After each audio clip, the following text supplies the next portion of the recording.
My full-time job is making cloaks, which means I also get the fun opportunities to vend at Ren fairs, conventions, and street markets. Every year, we also like to make improvements to our booths, such as hanging custom clothing racks, 3D printed price signs, and a custom gilded wood sign, of course. One of the big things I was wanting to change this market season was making the booth match the whimsical yet down-to-earth vibe of my brand. It would also be our first time vending at a furry convention, and I needed some decor to make our booth pop. So, here's how I remade my entire booth accessories for this year. Out of all the things that bring whimsy, a giant medieval-inspired banner was on the top of my list. Heading down the mines of Pinterest, I found 2 banners that had an absolute chokehold on me. I mean, just look at how fun and fancy they are. And construction-wise, I would have loved to do like an applique, some embroidery, some beading, but my procrastination got the best of me. So I went with my tried and true method of fabric printing. It was as easy as making my design in Illustrator, sending it over to a custom fabric printing company, and huzzah! A custom fabric banner with a fraction of the work. I decided on this natural cotton canvas for my banner as it was heavy duty and looks more old-fashioned. But because it was a cotton, I decided to bagline the entire banner with a thrifted bedsheet to make sure that this banner would be long-lasting and machine washable. Do you know how dirty Ren fairs can be? With the banner baglined and my corners clipped, all I had to do was flip it inside out and give it a good press. I also added a stitch around the edges to make sure the lining wouldn't shift around, and we are done with the banner. Overall, a very easy project that has a huge impact on the vibes of the booth. When sewing full-time, you tend to generate a lot of scrap. What's the perfect way to deal with scrap? You turn it into cute hanging pennant situation, of course.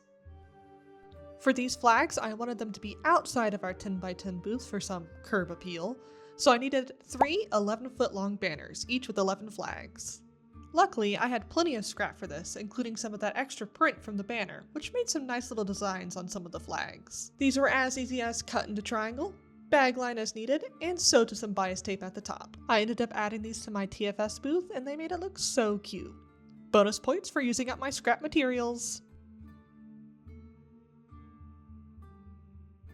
Of course, Shopify readers weren't exactly time appropriate for the Renaissance Fair, so we needed a way to cover them up. And what's a better way to cover up with a historically accurate spellbook? Wizards are real, right? My partner designed and printed this book cover that holds the card reader securely. To make the book more magical, I just took my craft paint and went to town. No ideas, no plans, just vibes. I wanted to make it clear where the people could tap, so I added a green swirl right in the middle. I think it turned out super cute and very functional. When vending with the painted book for the first time, a couple people actually thought it was an item for sale, which is always an ego boost. If you are a Ren Fair vendor, would you want one of these? I don't know, they were just very fun to make and I want more of them in my life. Alongside all of the fun projects to make the booth more fantastical, I also made the backdrop wall and canopy walls and cover top for our pop-up. The backdrop wall is just made of tablecloth stitched together and actually only took like 30 minutes thanks to the already finished seams of the table covers. The walls and canopy cover I made from microsuede, which was 10 times easier and lighter than the cotton duck canvas I had originally used for a canopy cover. Never again. Overall, I'm really happy with the amount of decorations I was able to get done in such a short amount of time. But of course, there's always one more project. I already have some ideas cooking up of these plush scrap fabric moths that magnetize to the booths and clothing racks. Just imagine the whimsy and cuteness, the coolness of having a bunch of fake moths fluttering everywhere. Let me know if you want that video because I would love any and all excuse to sit down and make them. Building a booth as a vendor is something that takes time and trial. I'm focusing on decorations now because we had found a system that works really well for us. Don't try to make something perfect on your first try, make it exist and then make it better later. I hope you all enjoyed this video and make sure you leave a like, comment, and hype this video if this feature is available yet, who knows, and subscribe. Thank you all for watching and I'll see you the next time.